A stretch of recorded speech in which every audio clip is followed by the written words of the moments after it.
వారాహి అమ్మవారు the most powerful దేవత. ఎంత పవర్ఫుల్ అంటే గుడి చాలా చిన్నది, కానీ భక్తులు నేను ఊహించిన మించి వచ్చారు. ఈ అమ్మవారి దగ్గరకు వచ్చి బాధను చెప్పుకుంటే ఖచ్చితంగా నెరవేరుతుందనేది ఇక్కడ భక్తులు చెప్తున్నారు. అసలు వారాహి అమ్మవారు ఇక్కడ ఎలా వెలిసింది? అందుకు కారణం ఈవిడే లక్ష్మీ ప్రసన్న గారు. ఒకసారి ఈవిడ బ్రదర్ కి ఆరోగ్యం అసలు బాలేదట, విపరీతంగా అనారోగ్యానికి గురయ్యారట. లక్ష్మీ ప్రసన్న గారికి ముందే వారాహి అమ్మవారి భక్తురాలు. తన బ్రదర్ బాధను చూసి తట్టుకోలేక అమ్మవారి దగ్గరకు వెళ్లి, నా బ్రదర్ కి నయం అయితే నీ పాదాలను వదలనమ్మా అని దండం పెట్టుకున్నారట. అలాగే తన బ్రదర్ నాకు నయం అయితే కాశీకి వస్తానమ్మా అని దండం పెట్టుకున్నాడట. దండం పెట్టుకున్న 3 రోజుల్లో ఆయన అనారోగ్యం పోయి పూర్తి ఆరోగ్యవంతుడయ్యాడట. ఇది ఎలా సాధ్యమంటూ అందరూ షాక్ అయ్యారు. వారాహి అమ్మవారి విగ్రహాన్ని లక్ష్మీ ప్రసన్న గారు ఈ గుడిలో ప్రతిష్ఠించారు.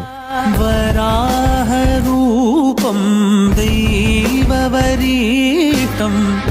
అప్పటి నుండి ఇక్కడికి వచ్చిన భక్తులు తమ కోరికలు నెరవేరడంతో ఈ అమ్మవారి దగ్గరకు ఎక్కువ సంఖ్యలో రావడం మొదలు పెట్టారు.